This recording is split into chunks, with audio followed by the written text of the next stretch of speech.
오늘 본문에 보면은 예수님께서 이 귀신 들려 혼미한 상태에 빠져 있는 어떤 사람을 고쳐주시는 그런 내용을 다루고 있습니다. 방금 읽은 본문 마가복음 5장 1절 2절, 예수께서 바다 건너편 거라사인의 지방에 이르러 배에서 나오심에 곧 더러운 귀신 들린 사람이 무덤 사이에서 나와 예수를 만나니라.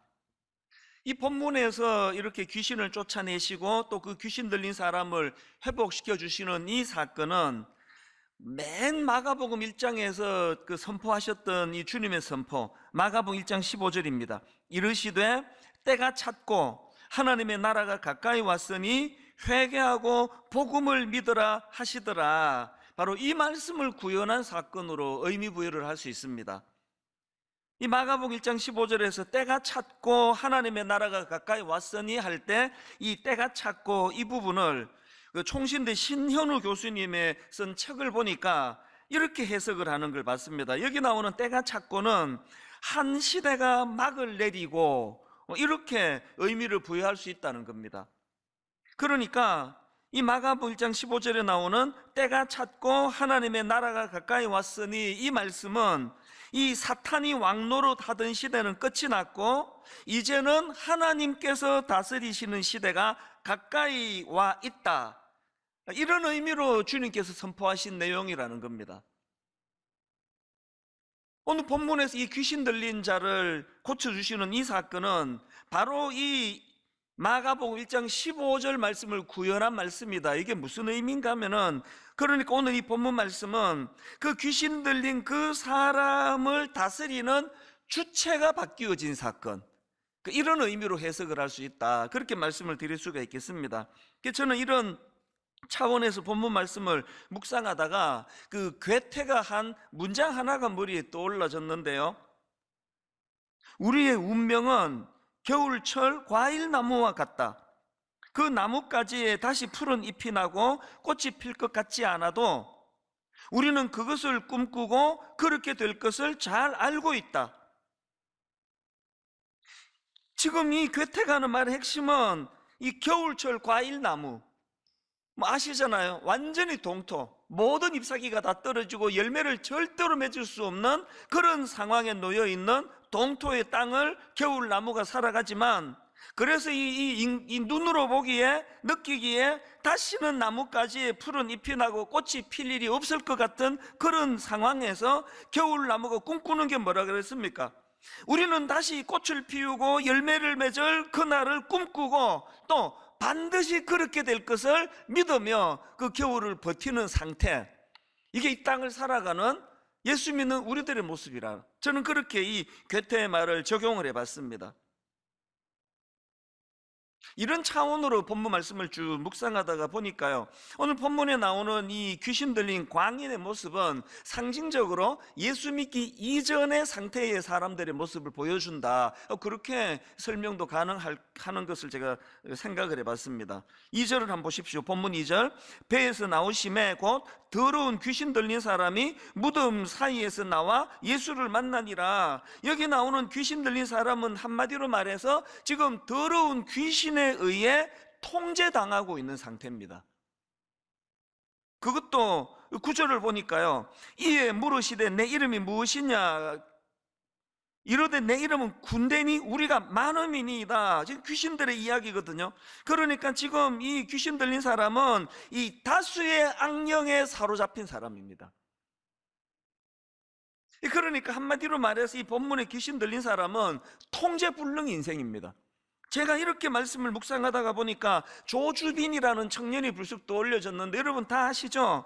세상에 25밖에 안 된 그 청년이 박사방이라는 단체 채팅방을 만들어가지고 미성년자 등에게 해서는 안 되는 짓을 저지르다가 구속이 됐는데, 그 사람이 한 짓에 대해서 일일이 설명할 필요 없습니다. 왜? 1심 재판에서 징역 45년형을 받았습니다. 그런데 그 청년이 구속되면서 했던 말들 다 기억하시죠? 뭐라고 얘기했습니까? 멈출 수 없었던 악마의 삶을 멈춰 주셔서 정말 감사합니다. 지금 구속되는 그 사건을 어떻게 의미 부여한다고요? 자기 힘으로는 멈출 수 없었는데 이제 내가 붙잡히니까 강제로 이게 멈춰지게 되니까 오히려 감사한 일이라는 겁니다. 이 귀신 들린, 본문의 그 귀신 들린 사람이 통제불능의 상태라고 말씀드리지 않았습니까? 이 청년이 바로 그런 상태였기 때문에 제가 연결이 되니까 청년 생각이 나는 거 아니겠습니까? 그리고 또 이 설교를 제가 준비하다가 아인슈타인, 천재과학자 아인슈타인도 본문과 좀 연관이 있다, 그런 생각을 했는데요, 제가 어느 글을 읽다가 보니까 엄청 혼란스러웠습니다. 세상에 그런 천재과학자 아인슈타인이 해서는 안 되는 짓을 저질렀더라고요. 사촌 누나하고 불륜에 빠졌다는 내용이에요. 아니, 근데 도저히 내게 믿겨지지가 않는데, 이렇게 어리석은 일을 할 사람이 아닌데, 그래서 막 검색도 해보고 막 그래 봤는데요, 그 글에서 부인할 수 없도록 아인슈타인의 글도 공개를 했습니다. 그 상대방인, 그 불륜의 상대방인 사촌 누나에게 보낸 편지인데요, 엄청 괴로움을 아인슈타인이 표현을 했습니다. 한번 내용을 들어보시겠습니까? 우리 두 사람은 불쌍한 악마들이야. 누나에게 내가 얼마나 미안한지, 얼마나 내가 당신에게 무언가가 되어주고 싶어 하는지 알지 못할 거야. 하지만 우리가 서로에 대한 애정에 굴복하면 혼란과 불행만 불러올 뿐이야. 뭐 IQ 160의 천재 과학자답게 이렇게 하면 안 된다는 걸 너무 정확하게 알고 있는 거 아닙니까? 그래서 괴로운 거 아닙니까? 그런데 불행한 게 뭐냐 하면은, 다 알면서도 결국은 아인슈타인이 자기 아내를 버리고 그 사촌 누나와 재혼을 했다는 겁니다. 믿어지십니까? 조주빈이라는 그 청년하고 이 천재과학자 아인슈타인의 공통점이 뭡니까? 그렇게 똑똑한 그 아인슈타인이지만 자기 삶을 통제할 수 없다는 거. 이게 본문에 나오는 광인하고 비슷한 거 아닙니까? 똑똑하고 뭐 이런 거 아무 소용없습니다. 지금 이 세상 돌아가는 거를 보면은요, 딱 한마디로 말해서 군대 귀신이 들린 상태입니다. 최근에 미국의 뉴욕주에서 대마초를 합법화했다는 기사는 다 보셨죠? 이 기독교 국가라고 하는 미국이 이게 제정신입니까? 아니, 그러면 지금까지 대마초 때문에 감옥 가고 한 이 사람들은 누가 어떻게 보상해 줄 겁니까? 더 경악하는 거는요, 이게 지금 처음이 아니에요. 이번에 알게 됐는데요, 미국에서 지금 이게 15번째, 그러니까 이전에 벌써 대마초를 합법화한 주가 14개나 있었다는 거 아닙니까? 이제 뉴욕주에서는요, 이제 대마초 구매는 물론이고 뭐 집에서 대마초를 재배하는 일도 이게 합법화가 됐다는 거 아닙니까? 이런 내용을 전하는 기사 말미에 굉장히 제가 의미를 부여하는 그 부연 설명이 하나 있었습니다. 이렇게 설명하더라고요. 대마초 합법화로 뉴욕주는 매년 3억 5천만 달러의 추가 세수를 거두고 수만 개의 일자리가 창출될 것으로 예상된다. 이거 왜 뽑아봤을까요? 이게 돈 되는 일이기 때문에 허락했다는 뉘앙스가 담겨 있는 거 아닙니까? 이 뭐 완전 군대 귀신이 들려 있는 상황입니다. 많은 미래학자들이 지금 말하고 있지 않습니까? 지금 유럽이나 미국이 가정 파괴가 시작된 거는 뭐 벌써 오래전의 일이고요, 앞으로 가정이라는 단어가 잊혀질지 모른다, 가정이라는 제도가 없어질지 모른대요. 이 군대 귀신한테 지금 사로잡힌 상태 아닙니까? 이런 세상을 살아가는 우리이기 때문에 너무너무 혼미하고, 예수 잘 믿는 부모일수록 자녀 교육이 어려워요. 신앙으로 잘 살아보기를 원하는 가정일수록 상상을 초월하는 고통이 그 자녀 교육 안에 일어나는 거 다 느끼고 계실 겁니다. 그렇기 때문에 제가 아까 괴테의 말이 늘 마음에 정정거립니다. 우리의 운명은 겨울철 과일나무와 같아요. 꽃도 지고 열매도 지고 비참하게 그냥 나무, 그냥 하나 덩그마니 서 있는 것 같은 이런 동토를 살아가는 이 시대이지만, 그러나 우리가 꿈꾸는 건 뭡니까? 여전히 이 나무까지 다시 푸른 잎이 나고 푸른 꽃이 필 것이라는 거, 우리는 그것을 꿈꾼다. 그리고 그것이 반드시 이루어질 것을 우리는 확신한다. 이 믿음을 갖고 사는 게 그리스도인이라는 겁니다. 이런 점에서 저는 종교개혁자 마틴 루터가 한 말이 참 중요합니다. 당신의 마음이 붙들려 있는 것이 그게 바로 당신의 신이다. 교회 다닌다고 다 크리스찬 아닙니다. 크리스찬일 확률은 많지만 교회에 출석하고 이력서에 기독교라고 쓴다고 크리스찬이 아니고요, 하나님의 다스림의 영역 안에 있는 그 사람이 크리스찬이에요. 목사라고 다 크리스찬인 것 같습니까? 천만의 말씀이에요. 목사 장로가 중요한 게 아니고 나는 지금 누구의 다스림 안에 있는가, 지금 이 귀신의 다스림을 받고 있는 그런 상태라면 그건 크리스찬이라 하기가 어렵습니다. 그래서 우리는 늘 자기를 점검해야 돼요. 나는 지금 누구의 다스림을 받고 있는가? 물론 이 죄악이 관영한 이 땅을 살다 보니까 뭐 하나님 나라가 이루어진 것처럼 그렇게 순종하며 살기는 어렵다 할지라도 늘 우리는 그분의 다스림을 목말라 해야 그게 정상 아닙니까? 그래서 제가 오늘 이 본문에 나오는 귀신 들린 이 광인의 상태를 살펴보면서 우리가 한번 나는 정말 건강한 크리스찬인가? 이거를 점검하는 몇 가지 잣대로 이거를 사용하려고 하는데 여러분 스스로를 한번 점검해 보시기 바랍니다. 자, 본문에 나오는 이 광인의 첫 번째 심각한 상태가 뭐냐? 고립과 고독입니다. 자, 2절을 다시 보십시오. 배에서 나오심에 곧 더러운 귀신 들린 사람이 무덤 사이에서 나와 예수를 만나니라. 여러분, 무덤은요 살아있는 사람이 거주하는 곳이 아닙니다. 무덤은 죽은 시체들이 모여있는 곳이에요. 그러니까 지금 이 귀신에게 사로잡혀 있는 이 사람의 첫 번째 가슴 아픈 특징이 뭡니까? 지금 비정상이에요. 궤도를 이탈해 버렸습니다. 그리고 죽은 시체를 모아둔 무덤가에 거주하고 있다는 이 말은 한마디로 말해서 고립이에요. 그 고독입니다. 그 제가 국어사전을 찾아봤습니다. 이 고립, 그랬더니 이렇게 설명합니다. 다른 사람과 어울리어 사귀지 아니하거나 도움을 받지 못하여 외톨이로 됨, 이게 고립이고요. 또 고독도 제가 국어사전을 찾아보니까 세상에 홀로 떨어져 있는 듯이 매우 외롭고 쓸쓸함, 이 고립과 고독이 딱 지금 이 군대 귀신 다수의 악령에 사로잡혀 있는 사람의 상태 아닙니까? 저는 우리 시대가 정말 아이러니한 시대라 생각해요. 세상에 여러분, 하나님이 천지를 창조하신 이후로 오늘 우리 시대만큼 극단적인 이기적인 시대를 봤습니까? 막 자기 자신을 막 극단적으로 위하는 시대, 막 조금만 손해를 보면 막 견딜 수 없는 분노로 들끓는 게 오늘 우리 시대 사람들인데요, 진짜 모순된 게 뭐냐, 아이러니가 뭐냐 하면은 오늘 이렇게 자기를 위하는 시대인데도 불구하고 오늘 우리 시대가 이 고독의 문제, 이 고립의 문제를 벗어날 수가 없는 거 아닙니까? 그 SNS, 카톡, 이 소통의 놀라운 시대예요. 어제도 제가 아내하고 그런 이야기를 나눴는데요, 이제 우리가 연애할 때는 그냥 밤새도록 썼다가 지우고 이만큼 쓰레기가 나올 정도로 정성껏 편지를 써가지고 우표 붙여가지고 보내면요, 상대방이 그거 읽고 다 볼 때까지 최소한 일주일이에요. 일주일 내내 기다리는 기쁨이 있었잖아요. 이거를 지금 받았을까?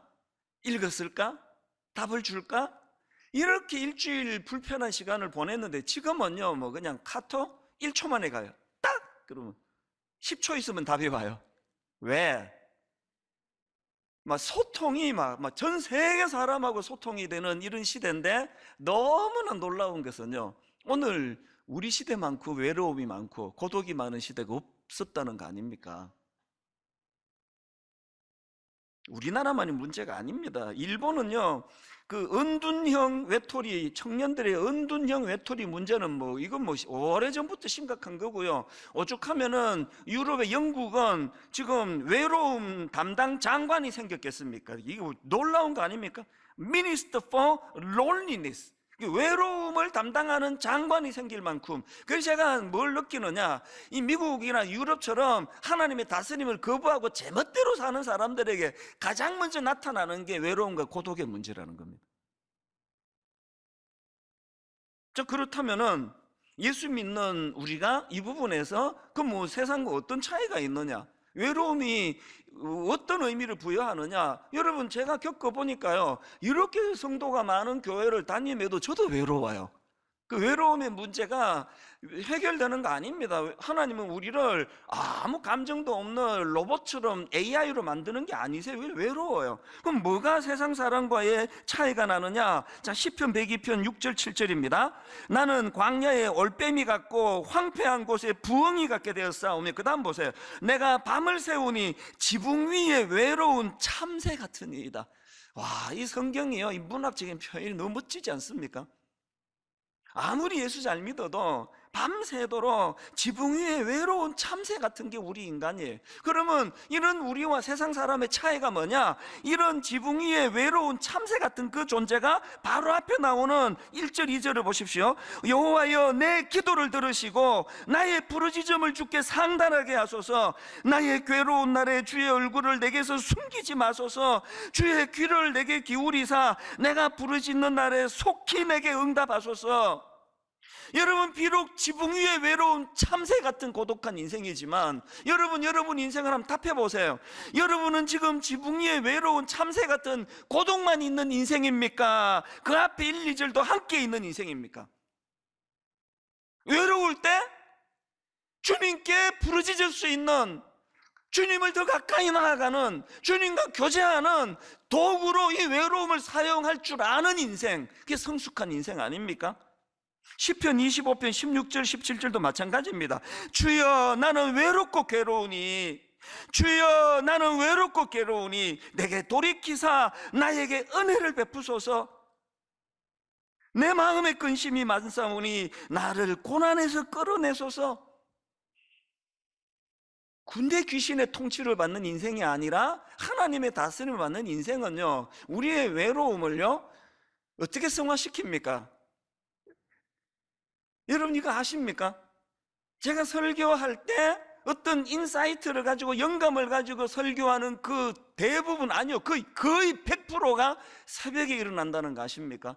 새벽이 저희가 얼마나 외로운 시간인지 아십니까? 가장 사랑하는 처와 자식들조차도 다 잠들어 있는 그 밤에 홀로 깨어 있는 그 시간이 너무 외로워요. 정말 외로워요. 아무한테도 전화도 못해, 외롭다고.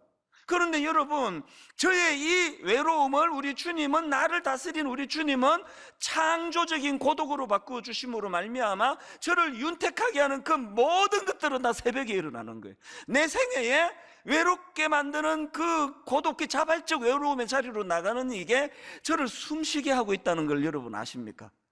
이게 하나님의 다스림을 받는 사람의 차이라는 겁니다. 무덤가에 있어서 갖는 외로움 아닙니다. 그런가 하면은 두 번째로 이 광인의 두 번째 상태가 울분과 분노입니다. 4절 5절입니다. 이는 여러 번 고랑과 쇠사슬에 매었어도 쇠사슬을 끊고 고랑을 깨뜨렸음이로라. 그리하여 아무도 그를 제어할 힘이 없는지라. 밤낮 무덤 사이에서나 산에서나 늘 소리 지르며 돌로 자기의 몸을 해치고 있었더라. 최근에 저는요, 서울대 보건대학원 연구팀이 발표했던 2021년도, 올해 아닙니까? 2021년도 한국사회 울분조사 결과 그 자료를 보고 제가 경악했습니다. 너무나 제가 놀랐던 게 뭐냐? 우리나라 국민 10명 중에 6명이 만성적인 울분 상태에 빠져 있다. 여러분이 만성적인 울분은 이렇게 설명을 또 하더라고요. 울분이 지속되고 있거나 전문가 도움이 필요할 정도로 심한 울분 상태, 이게 만성적인 울분 상태라는데, 지금 우리나라 국민 10명 중에 6명이 만성적인 울분 상태라고 한다면 이게 지금 어떻게 되는 겁니까? 그리고 이게 맞나 틀리나 가늠할 필요가 없잖아요. 지금 신문 한 장만 펼쳐보면은 예전에는 꿈도 꾸지 못하던, 상상도 못하던 흉측한 범죄들이 지금 계속 일어나고 있는 거 아닙니까? 교회도 마찬가지입니다. 여러분, 지금 교회가 영적으로 침체기다, 교회가 지금 영적으로 지금 문제가 많다, 뭘 보면 압니까? 교회 안에 울분이 너무 많아요. 목회자는 성도들을 향해, 성도들은 목회자를 향해, 담임 목사는 부교역자를 향해, 부교역자는 담임 목사를 향해, 장로님들은 목사들을 향해, 목사들은 장로를 향해 막 울분이 막 엄청 많이 나오는 것들을 끊임없이 그 괴로움으로 저에게 메일로 기도 부탁을 하고 상담을 요청하는 목회자들이 얼마나 많은지 아십니까? 아니, 어떻게 주님이 다스리는 그 교회가 이렇게 울분과 분노와 상처를 양산하는 것이 어떻게 정상입니까? 어느 영화 대사라고 하는데요, 절대로 적을 미워하지 마라, 판단력이 흐려지니까. 제가 이 글을 접하면서요, 저의 목회 19년은 딱 이걸 추구했던 거구나.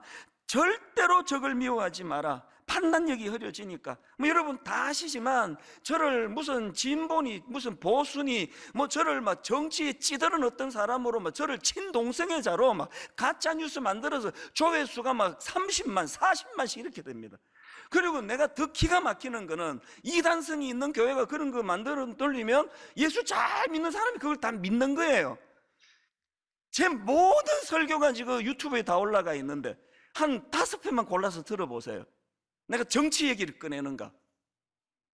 선거철에 여기 수많은 대통령 그 후보, 국회의원 후보 단 한 번도 소개한 적이 없고요. 근데 그걸 믿는 거예요. 대놓고 이제 분당 우리 교회 좌파 교회라 그래요. 왼손 제비들은 뭐였나? 마음의 분노를 유발시키는 엄청난 많은 이런 분노를 일으키는 경우들을 제가 19년을 지금 살아가고 있지만 알고 봤더니 이 한마디더라고요. 절대로 적을 미워하지 마라, 판단력이 흐려지니까. 여러분 마음에 울분이 일어날 때마다 이거는 귀신이 다스리는 영역에서 일어나는 일이야. 제가요 치아가 별로 안 좋아요. 이를 악물면서 그것을 견뎌내는 이유는 딱 하나 있습니다. 사탄이 원하는 건 내가 그들에게 분노하는 거거든요. 내가 울분을 가지는 거거든요. 그래 버리면 지는 거 아닙니까? 그래 버리면 우리 성도만 손해보는 거 아닙니까? 울분에 찬 목사 설교를 듣기를 원하세요? 그래서 새벽마다 제가 투쟁하는 거예요. 하나님 앞에 제가 새벽마다 눈물로 부르짖는 거예요. 그들을 용서해달라는 기도가 나오지 않고 저를 불쌍히 여겨달라고, 거기에 놀아나지 않게 해달라고. 왜? 절대로 적을 미워하지 마라, 판단력이 흐려지니까. 목회가 판단력 흐려져 버리면 끝장나는 거거든요. 그렇기 때문에 저와 여러분 모두가 울분이 일어날 때마다 오늘 본문 19절을 읽으셔야 된다 생각합니다. 허락하지 아니하시고 그에게 이르시되 집으로 돌아가 주께서 내게 어떻게 큰 일을 행하사, 그 다음 보세요, 너를 불쌍히 여기신 것을 내 가족에게 알리라. 선교가요 아프리카에 가서도 중동에 가서도 동남아에 가서도 가능하지만 내 집안에서도 가능한 게 선교입니다. 어떤 십자가 은혜로 내가 하나님의 긍휼을 입었던가. 제 결혼 생활 30년에 내린 결론이 딱 하나예요. 가정을 유지하는 건 사랑이 아닙니다. 오해하지 마세요, 젊은 사람들. 가정을 유지하는 건 긍휼이에요. 그리고 그 긍휼의 울타리 안에서 사랑이 자라고 있는 거거든요.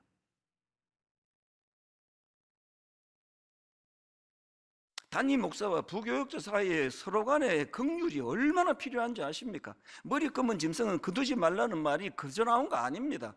그래서 흰머리만 뽑으려고 해요. 얼마나 배신감을 느낄 때가 많겠습니까? 얼마나 많은 부목사들이 저한테 상처를 받겠습니까? 그래서 머리 검은 짐승은 거두면 안 된다 그러지만 거둘 수 있는 비결은 딱 하나예요. 긍휼로 품어버리면 돼요. 아이고 참 저 젊어서 저러지. 품어버리면 아무 문제가 없습니다. 울분과 분노, 군대 귀신이 나를 다스리고 있다는 증거라는 걸 기억하시고 기도의 자리로 나아가시기를 바랍니다. 그런가 하면은 세 번째 이 광인의 상태가 더러움의 상태입니다. 2절을 보십시오. 배에서 나오심에 곧 더러운 귀신 들린 사람이 무덤 사이에서 나와 예수를 만나니라. 성경은요 시종일관 귀신을 더러운 귀신으로 묘사합니다. 그리고 또 12절에도 보니까 이에 간구하여 이르되 우리를 돼지에게로 보내어 들어가게 하소서 하니, 허락하신데 더러운 귀신들이 나와서 돼지에게로 들어가며, 돼지는 유대인들에게 부정한 짐승으로 알려져 있고요, 그 죽은 시체가 모여있는 무덤도 부정한 장소예요.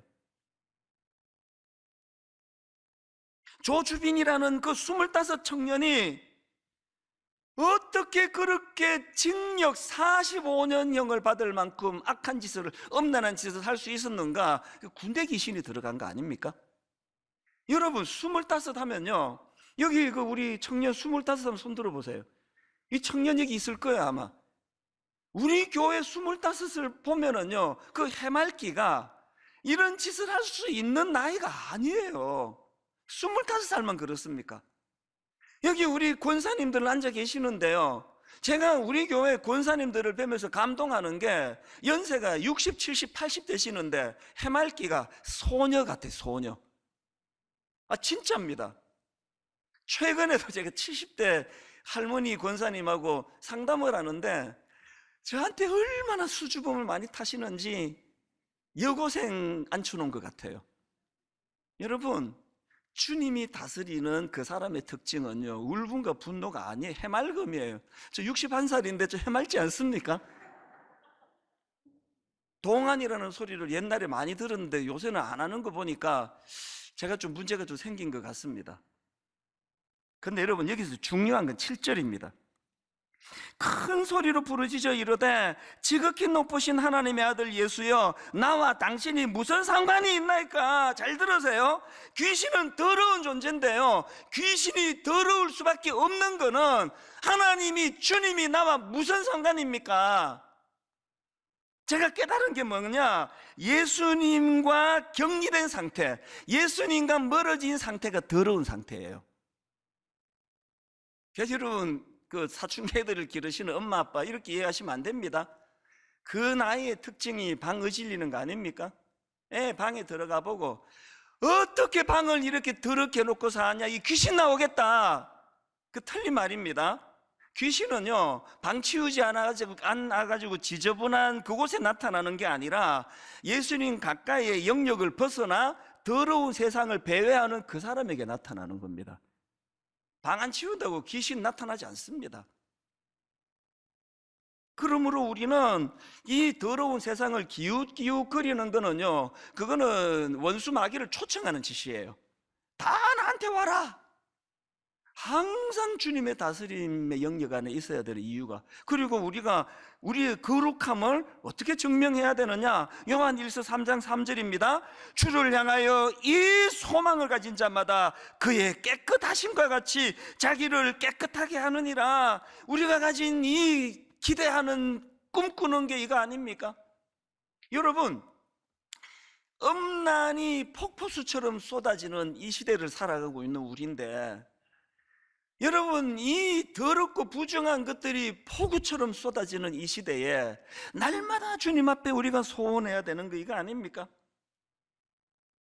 그의 깨끗하심과 같이 자기를 깨끗하게 하느니라. 그런가 하면은 우리 집사님들, 디모데전서 3장 8절 9절입니다.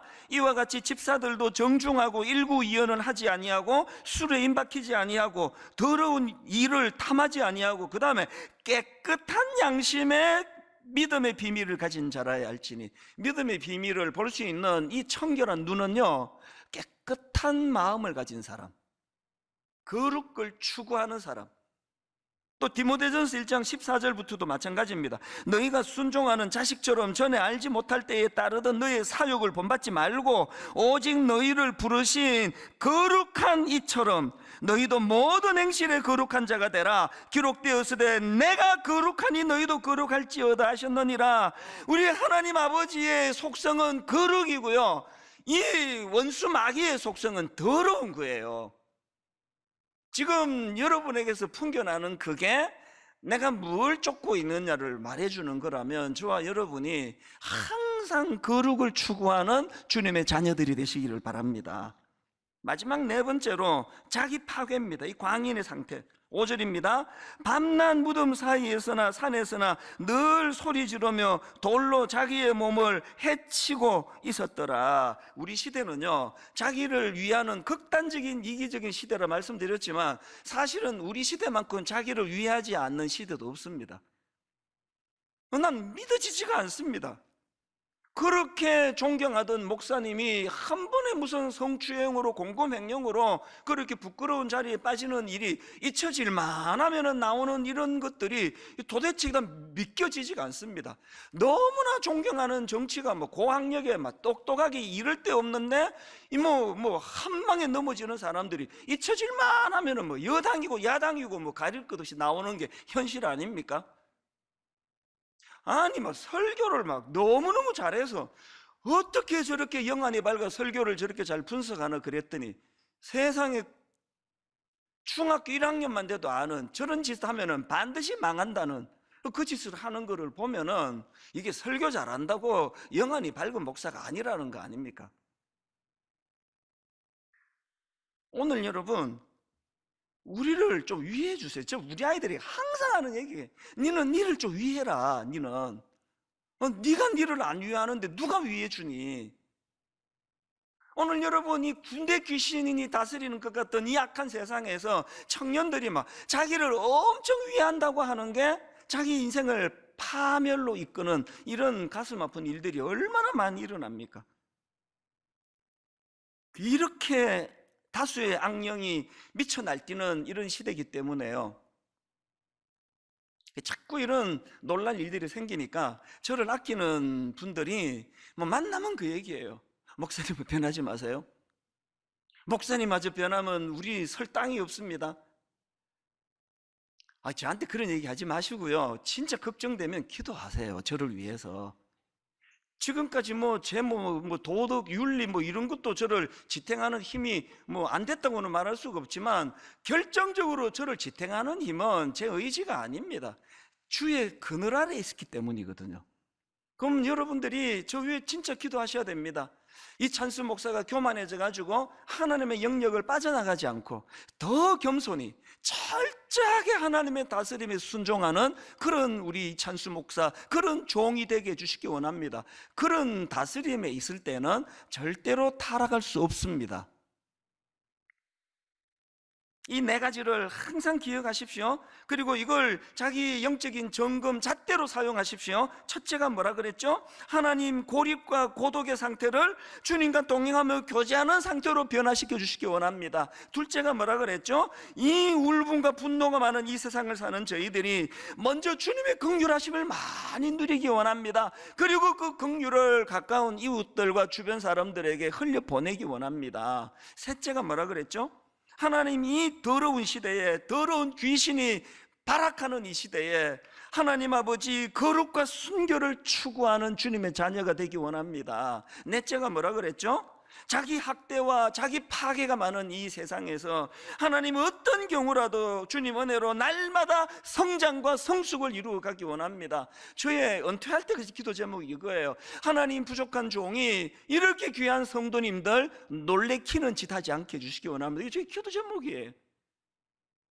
너무 성숙해졌어? 이런 건 좀 놀라주시는데요, 제가 무슨 더러운 짓을 해가지고 여러분은 놀래키는 짓을 하나님 나라 갈 때까지, 무덤에 갈 때까지 하지 않도록 기도해 주시기를 바랍니다. 이것이 우리의 꿈이 된다 할 때에 여러분, 이런 선포가 그저 우리의 선한 행위로 이루어지는 것이 아니라 오늘 본문 19절 말씀, 그에게 이르시되 집으로 돌아가 주께서 내게 어떠한 큰 일을 행하사 너를 불쌍히 여기신 것을 너의 가족에게 알리라. 여기에 두 가지가 내포되어 있는 거예요. 나의 나된 것, 오늘 이렇게 사람 구실하고 사는 것, 전적으로 불쌍히 여기신 하나님의 은혜예요. 교만한 거, 그 정신 나간 거예요. 전적인 불쌍히 여기시는 은혜. 주님이 저를 불쌍하게 여기지 않으셨다면 여러분에게 안 들킨 그 수많은 것들 다 까발켜져. 강단에 서면은 멱살 잡고 끌어내리고, 또 그렇게 또 추한 짓은 또 안 했습니다. 또 우리 엄마가 항상 걱정하는 게, 너는 맨날 니를 그렇게 이상하게 과장해가지고 사람들이 니를 뭐로 알겠냐고. 그래서 우리 어머니가 또 근심하실까봐 아마 멱살 잡고 끌어내릴 정도의 짓은 안 했지만요, 이 수습 어떻게 해야 돼?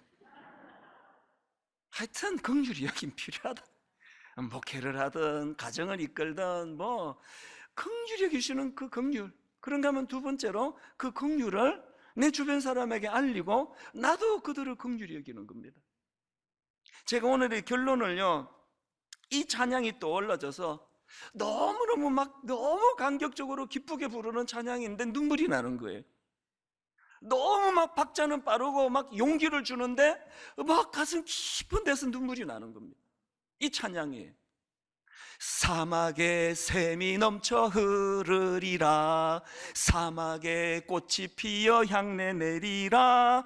주님이 다스리는 그 나라가 되면은 사막이 꽃동산 되리.